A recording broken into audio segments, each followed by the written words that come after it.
Home making जो है ना वो एक दिन का काम नहीं होता है। पता नहीं हम एक काम को कितने बार करते हैं और उसी काम को रिपीट भी। और कभी कभी डेली जो चीज़ें हम यूज़ कर रहे होते हैं ना उन्हीं सब चीज़ों से हमारा घर अनटाइडी हो जाता है, क्योंकि दिन भर हम उस चीज़ों को यूज़ करते हैं बट उनको उसके जगह पे रखना भूल जाते हैं। घर में अगर छोटी छोटी चीज़ों को भी एक प्लेस मिल जाती है ना तो बहुत ईजिली हम अपने घर को मेंटेन कर पाते हैं। So hello friends, I am Rupa, welcome to the channel. I hope आप सब बहुत अच्छे होंगे। आज इस वीडियो में आपके साथ शेयर कर रही हूँ छोटी छोटी टिप्स होम मेकिंग के, जिससे हम अपने घर के जो भी डेली जो भी हम यूज़ करते हैं चीज़ें, जो मेस क्रिएट होती है हमारे घर में, उसको कैसे हम मेंटेन कर पाएंगे। सो चलो स्टार्ट करते हैं आज के इस इंटरेस्टिंग से वीडियो को। अगर छोटे बच्चे घर पे होते हैं ना तो ये हाल होता है लिविंग रूम का। कितने बार वो अपने टॉयज़ निकालते हैं, बिखेरते हैं, खेलते हैं और मूड होता है तो समेट भी लेते हैं कई बार, लेकिन कई बार ऐसे ही छोड़ के चले जाते हैं क्योंकि उसके दोस्त भी आते हैं घर पे और मिलजुल के वो खेलते हैं इसी तरीके से। ये तो हर घर की कहानी है। हम मॉमीज़ कितने बार टॉयज़ को समेटते हैं, कभी कभार ना हम काउंट भी नहीं कर पाते और कभी कभी हम उनको ना छोड़ भी देते हैं। लेकिन इस तरीके से अगर आप कार्डबोर्ड बॉक्सेस हैंडी रखेंगे तो बहुत सारे टॉयज़ उनमें ही आप ऑर्गेनाइज़ करके रख सकते हैं बहुत ईजिली। तो मेरा जो टीवी कैबिनेट है उसके नीचे एक ड्रॉर मैंने खाली रखा हुआ है अपने बेटों के टॉयज़ के लिए स्पेशली, ताकि वो जो भी चीज़ें यहाँ पे बिखेरता है मैं फटाफट से समेट के एक कार्डबोर्ड बॉक्स में इस तरीके से रख करके तुरंत से ही उनको रख देती हूँ। तो मुझे कहीं और नहीं जाना पड़ता है इन सारी चीज़ों को उठा करके। और बच्चों ने ना आज कैबिनेट की हैंडल भी तोड़ दी थी, बट कोई बात नहीं, वो बन जाएगा। कई बार क्या होता है ना, घर पे इतने सारे लोग होते हैं, अलग अलग टाइम पे वो टीवी देखते हैं और रिमोट यूज़ किया कहीं पे भी छोड़ दिया और बाकी दूसरे लोग आए रिमोट ढूंढते रह जाते हैं, वो मिलता ही नहीं है। बहुत बार मिसप्लेस होती है रिमोट्स हमारे से। सो उसके लिए एक बहुत ही छोटा सा टिप है कि आप इस तरीके का क्यूट सा बास्केट यूज़ कर सकते हैं अपने रिमोट्स को रखने के लिए। कोई भी हो आराम से उनको दिख जाएगा और उनका भी आप हैबिट बना सकते हैं कि आप यूज़ करें और इसमें ही डाल दीजिए। आप टेबल पे भी रख सकते हो या फिर इस तरीके से रख सकते हो, कभी भी आपका रिमोट जो है ना मिसप्लेस नहीं होगा। डाइनिंग टेबल तो हम सबकी फेवरेट जगह होती है कोई भी चीज़ रखने के लिए, क्योंकि आते जाते कुछ भी हमारे हाथ पे होता है ना हम टेबल पे ही रख देते हैं। बच्चे खा रहे थे, ग्लास छूट गया, बॉटल छूट गई, टॉयज़ भी यहाँ पे छूट जाते हैं कई बार। और स्पेशली न्यूज़पेपर हमें भी चाहिए होता है हैंडी काफ़ी टाइम, क्योंकि किचन में भी हमें न्यूज़पेपर की काफ़ी कभार ज़रूरत पड़ती है। तो हम भी ऐसे चाहते हैं कि न्यूज़पेपर कुछ बहुत जो है ना वो हमारे आंखों के सामने हो, ताकि हम उसको यूज़ कर पाएँ। कई बार हम इन न्यूज़पेपर को ना टेबल के ऊपर ही इस तरीके से रख लेते हैं, जो कि बिल्कुल भी अच्छा नहीं लगता है देखने में। बट इसको ऑर्गेनाइज करने के लिए हम सिंपल सा इसी टाइप का बास्केट यूज़ कर सकते हैं, जो कि देखने में अच्छा लगेगा। आपके टेबल का लुक ना थोड़ा सा बढ़ जाएगा और इजीली कोई भी इसको यूज़ कर सकता है। एक और तरीका है जिससे हम अपने कुछ न्यूज़पेपर को हैंडी रख सकते हैं और टाइम टू टाइम उसको यूज़ भी कर सकते हैं। सो यहाँ पे एक चेयर है जो मेरे बेटू का है, टूट गया है, बहुत ज़्यादा टूटा नहीं था, बट उसको मैं फेंकने वाली थी, बट सोचा कहीं ना कहीं इसका यूज़ करते हैं। सो यहाँ पे मैंने कॉर्नर में रख दिया है, डाइनिंग टेबल के कॉर्नर में। और एक कंटेनर है जिसका लीड ख़राब हो चुका था, तो यहाँ पे इस तरीके से इस कंटेनर में मैंने न्यूज़पेपर रख दिया है और इस तरीके से इस कॉर्नर में रख दिया है। देखो कितने अच्छे से ये हाइड भी हो गया और बहुत ही ईजिली आप इसको एक्सेस भी कर सकते हो और वापस रख भी सकते हो। और भी बहुत सारी चीज़ें आप उसमें रख करके ऑर्गेनाइज कर सकते हो। जब कभी भी हम खाना बना लेते हैं, खाना बनने के बाद उनको छोटे बर्तनों में हम ट्रांसफ़र कर लेते हैं और इस तरीके से रख देते हैं और बार बार वो निकालने के टाइम पे दाल गिर जाती है, चावल गिर जाती है और बार बार हमें उस जगह की क्लीनिंग करनी पड़ती है। उससे बचने के लिए आप इस तरीके से पेपर बिछा सकते हैं, उसके बाद सारी चीज़ों को रख दें जो भी आपने ट्रांसफ़र किया है छोटे बर्तनों में। और उसके बाद आप देखिएगा जो भी चीज़ें गिरेगी ना इस पेपर में गिरेगी और बार बार आपको इस जगह की क्लीनिंग नहीं करनी पड़ेगी। मॉनसून का जो वेदर होता है ना बिल्कुल समझ में नहीं आता है। कभी कभार इतनी ज़्यादा गर्मी लगने लगती है, कभी कभार ठंड भी लगती है, एसी भी चलाना पड़ता है। तो इस तरीके से ना मैं दो ब्लैंकेट जो है वो इस तरीके से बाहर रखती हूँ, ताकि कभी भी ज़रूरत पड़े तो हम उसको यूज़ कर पाए रात में। तो इनको ना दिन में बेड पे रखना मुझे ना बिल्कुल भी अच्छा नहीं लगता है। तो मैं इस तरीके से अपना जो कबर्ड है मेरा ये छोटा वाला, उसमें एक रेक मैं खाली रखती हूँ, ताकि जो भी ब्लैंकेट हमने यूज़ करा हुआ है रात में उसको सुबह उठ करके इस पे वापस से डाल पाऊँ, ताकि दिन भर के लिए जो मेरा बेड है ना बिल्कुल नीट लगे, टाइडी लगे और वापस से जब इसकी ज़रूरत होगी तो यहाँ से निकाल के आराम से मैं यूज़ कर पाऊँ।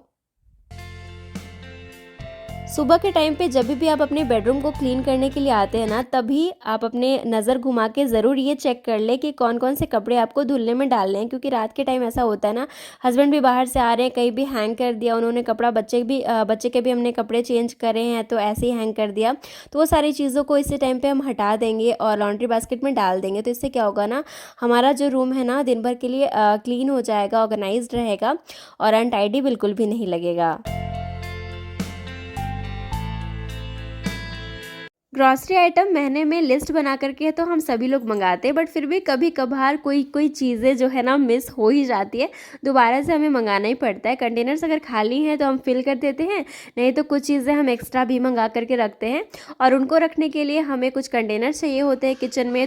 मेरे पास 2 बड़े स्टील के कंटेनर्स हैं जिनमें मैं एक्स्ट्रा जो भी चीज़ें मैं मंगा करके रखती हूँ उनको मैं रखती हूँ, बट फिर भी कुछ एक्स्ट्रा कंटेनर्स और भी चाहिए होते हैं हमें। जैसे कुछ पैकेट है जिन्हें हम आधा यूज़ करते हैं और सीलिंग क्लिप से इस तरीके से सील कर देते हैं और उनको रखने के लिए हम कुछ एक्स्ट्रा कंटेनर्स ढूंढते हैं ताकि हम उनको जल्दी से यूज़ कर पाएँ और चीज़ें ख़राब ना हो। तो मेरे पास ये कंटेनर है जिसमें मैं इस तरीके की चीज़ें रखती हूँ जिसको मुझे फटाफट से यूज़ करना होता है, और बाकी जो भी तेल है, दाल है, ये सारी चीज़ें हैं, इन सब के लिए मैं इस तरीके के स्टील के कंटेनर्स रखती हूँ और इनमें ना मैंने कैटेगरी बनाई हुई है। तो इस तरीके से चीज़ें रखने से ना आपको टाइम पे चीज़ें मिल जाती हैं, ज़्यादा टाइम नहीं लगाना पड़ता है आपको चीज़ों को ढूंढने में और आपको ईज़िली मिल पाते हैं। मेरी जो हाउस हेल्पर है ना, इस तरीके से कपड़ों को रफली फ़ोल्ड करके रख देती है, तो इससे क्या होता है ना कि कम से कम बहुत ज़्यादा जो होता है ना, पहाड़ सा नहीं लगता है कपड़ों का। तो इस तरीके से थोड़े से कपड़े तो मैनेजेबल लगते हैं, जब तक मुझे टाइम नहीं मिलता है इनको रखने के लिए कबर्ड में अच्छे से, तब तक के लिए कम से कम ये इस तरीके से रहते हैं, तो बहुत ज़्यादा ख़राब नहीं लगता है। फिर जब मुझे टाइम मिलता है शाम के टाइम पे, जब मैं फ्री हो जाती हूँ, तब फिर इनको मैं अच्छे से फ़ोल्ड करके कैटेगरी वाइज़ चीज़ों को कबर्ड में रख देती हूँ। मेरे घर पे डेली वॉश होते हैं कपड़े, अगर एक दिन भी मैंने कपड़े फ़ोल्ड नहीं किए, अच्छे से नहीं रखा मैंने कबर्ड में, तो बहुत ज़्यादा दिक्कत हो जाती है। दूसरे दिन फिर से आपको इकट्ठे इतने सारे कपड़े देखने को मिलते हैं, तो बहुत ज़्यादा दिक्कत होता है, समझ में ही नहीं आता है कहाँ से मैं स्टार्ट करूँ। 1-2 घंटा लग जाता है आपको कपड़ों को फिर अच्छे से समेट के रखने में, मैनेज करने में। तो इससे अच्छा है कि थोड़ा-सा टाइम निकालें आप, 10 से 15 मिनट, और अब सारे कपड़ों को आप इस तरीके से फ़ोल्ड करके कबर्ड में ज़रूर से रख दीजिए, ताकि आपको नेक्स्ट डे बिल्कुल भी बर्डन फ़ील ना हो। जैसे जैसे मैं कपड़े फ़ोल्ड करते जाती हूँ, वैसे ही उनके डिज़ायर प्लेस में उनको रखते हुए जाती हूँ, और जो भी कपड़े आयरन के लिए होते हैं, जो मुझे आयरन में भेजना है या फिर खुद से करना है, उनको तो बस रफली मैंने फ़ोल्ड किया और एक जगह पे उनको फिर रख दिया, ताकि जब मुझे टाइम मिले अलग से, तब थोड़े से ज़्यादा कपड़े हो जाए इकट्ठे, तब फिर मैं उनको आयरन कर पाऊँ या फिर आयरन पे भेज पाऊँ। शाम के जब भी मेरे बर्तन इस तरीके से धुल जाते हैं और इस तरीके से बास्केट में ही रहते हैं, तो बिल्कुल भी अच्छा नहीं लगता, और शाम का जब डिनर बनाने का टाइम आता है, तब किचन ना बिल्कुल भरा भरा सा लगता है, काम करने में मज़ा ही नहीं आता है। तो इनको इस तरीके से पोंछ करके मैं इसी टाइम पे समेट देती हूँ, ताकि मेरा किचन जो है खाली लगे, काम करने में मुझे अच्छा स्पेस मिल सके, क्योंकि मेरा किचन बहुत ज़्यादा बड़ा नहीं है और इसीलिए मुझे चीज़ों को समेटते जाना पड़ता है। तो सारी चीज़ों को, सारे बर्तनों को उनकी जगह पे इस तरीके से मैं पोंछ करके ज़रूर से रख देती हूँ।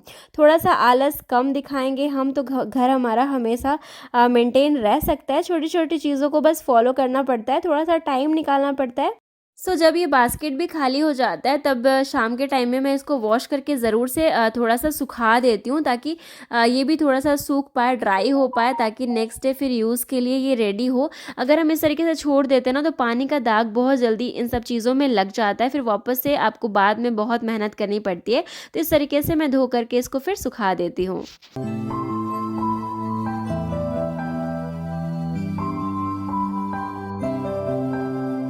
जो भी हम अप्लायंसेस यूज़ करते हैं डेली बेसिस में, जैसे कि ये मिक्सर है, हम डेली ही यूज़ करते हैं। अगर हम इसको ऐसे यूज़ किया हमने और तुरंत से इसको ऐसे ही रख देंगे, तो बहुत जल्दी ये गंदा होने लगता है और बहुत ही गंदा भी लगता है देखने में। तो 2 मिनट का टाइम लगता है। जैसे ही आपने इसको यूज़ किया है, फटाफट से इसको इस तरीके से पोंछ लीजिए और आराम से इसको फिर इसके जगह पे रख दीजिए। इससे क्या होगा ना, आपको बाद में टाइम नहीं निकालना पड़ेगा, बहुत ज़्यादा मेहनत नहीं करनी पड़ेगी। जैसे कि जब दिवाली होती है या फिर गेस्ट आने वाले होते हैं, तो भाग-भाग के हम चीज़ों की सफाई में लग जाते हैं, तो वो नहीं करना पड़ेगा हमें।